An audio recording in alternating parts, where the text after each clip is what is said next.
Beleza, vamos lá.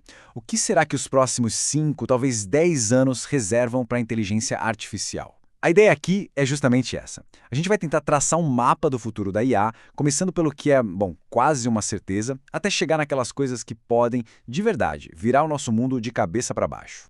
Para organizar essa conversa, a gente vai passar por 4 grandes temas. Primeiro, vamos falar das certezas mais próximas. Depois, a gente mergulha na conexão humana com a IA. Na sequência, a gente explora a nova realidade que ela pode criar e, para fechar, a gente encara a grande questão sobre o futuro do trabalho. Ok, vamos começar com uma ideia que é, uau, muito poderosa e que move toda essa corrida pela IA. Um especialista resumiu bem. A primeira empresa que dominar isso de verdade vai ter criado uma máquina do tempo. Pensa só, comprimir 100 anos de progresso em 5 ou 10 anos. Essa aceleração maluca que está no centro de tudo. Então, vamos começar pelo começo, com aquilo que os especialistas olham e dizem, isso aqui é quase garantido. A gente está falando de uma IA cada vez mais inteligente e, principalmente, mais autônoma. E essa confiança toda nesse avanço não vem do nada, viu? Ela se baseia num princípio conhecido como leis de escala. E a observação é, na verdade, bem simples. Quanto mais dados e mais poder computacional a gente dá para um modelo de IA, melhor ele fica. E o mais incrível, de forma previsível, não é mágica, é matemática, é pura escala. E isso nos leva a uma mudança gigante na forma como a gente interage com a IA. São os chamados fluxos de trabalho agênticos. Imagina o seguinte, em vez de pedir "me dê opções de voos", a gente pede "planeje minhas férias". A IA, sozinha, vai planejar o roteiro, executar as reservas, criticar o próprio orçamento e refinar tudo, trabalhando por horas sem precisar de um novo comando. A gente sai de uma simples conversa para uma delegação de tarefas de verdade. Tá, mas e aí? O que isso quer dizer para profissões como a programação, por exemplo? Bate aquele medo, né? Ah, é o fim da codificação manual. Mas calma, é super importante a gente diferenciar o codificador do desenvolvedor. Uma coisa é a tarefa de, digitar o código. Isso sim pode e vai ser automatizado. Outra coisa bem diferente é o trabalho de arquitetar sistemas, de resolver problemas complexos. Esse papel não desaparece de jeito nenhum. Ele só evolui, vai para um nível mais estratégico. Bom, agora que a gente já viu a parte mais técnica, vamos para o próximo ponto. Como essa tecnologia toda vai se integrar no nosso dia a dia. O foco aqui é a conexão humana, com a IA assumindo papéis de companhia e até de cuidado. A ideia é ter um companheiro de IA onipresente. E não pense numa ferramenta, tipo um aplicativo. Pense num parceiro, com memória perfeita de tudo da sua vida. Um agente que vai gerenciar sua agenda, sentindo seus níveis de estresse, que vai negociar por você e que pode até oferecer um suporte emocional real. A tecnologia está caminhando para ser algo muito, muito pessoal e integrado. E o ponto crucial aqui é a virada de chave econômica que isso representa. Hoje, a gente vive na economia da atenção, onde as empresas brigam pelo nosso tempo, pelo nosso clique. O futuro parece apontar para uma economia de agentes, onde nossas IAs pessoais viram uma espécie de guardiã, negociando com as empresas em nosso nome. O poder sai de quem anuncia mais alto e volta para o indivíduo. Outra área que vai ser impactada e profundamente é a saúde.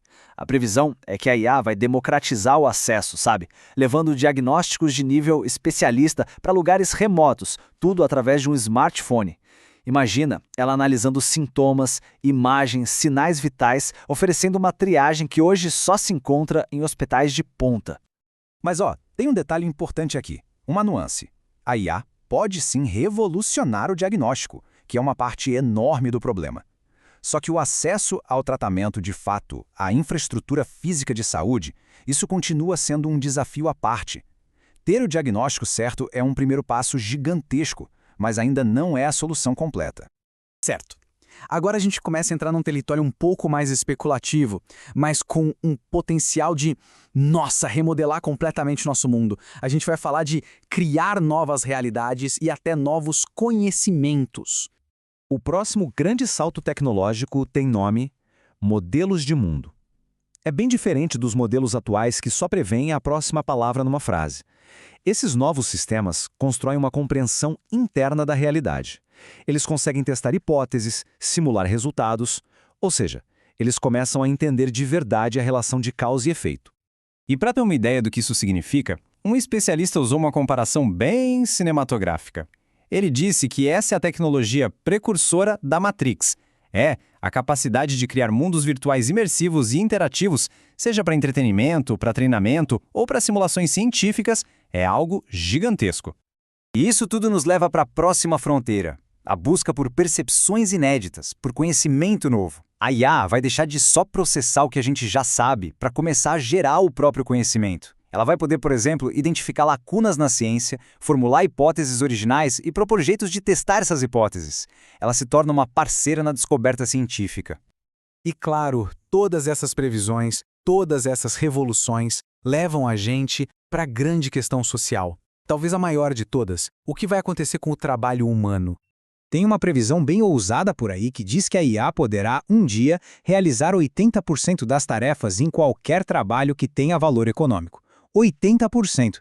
É um número que força a gente a encarar de frente essa discussão sobre o futuro do trabalho. A pergunta que não quer calar é essa, né? A gente vai ficar sem emprego? É o medo central. A automação do trabalho intelectual, numa escala tão grande, gera uma ansiedade que é totalmente compreensível. Só que existe um contra-argumento, uma visão mais otimista que é capturada perfeitamente nesta analogia. 100 anos atrás, quem diria que alguém pagaria uma pessoa para cortar as unhas de um cachorro? A história mostra isso, né? Conforme a tecnologia avança, surgem novas demandas, novas profissões, coisas que hoje a gente nem consegue imaginar. Resumindo, a conclusão sobre o futuro do trabalho é que ele vai ser diferente, mas não vai deixar de existir. A gente não consegue prever as profissões do futuro, do mesmo jeito que nossos avós não conseguiriam prever as nossas.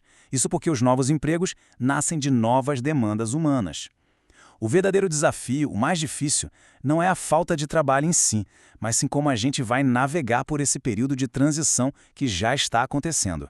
E tudo isso nos deixa com uma pergunta final, que fica no ar para a gente pensar de verdade. Se a gente não consegue nem prever quais serão os empregos do futuro, como é que nos preparamos para eles? É uma questão que, olha, mexe com tudo, com nossos sistemas de educação, com as habilidades que a gente valoriza e, no fim das contas, com a nossa capacidade de se adaptar como sociedade.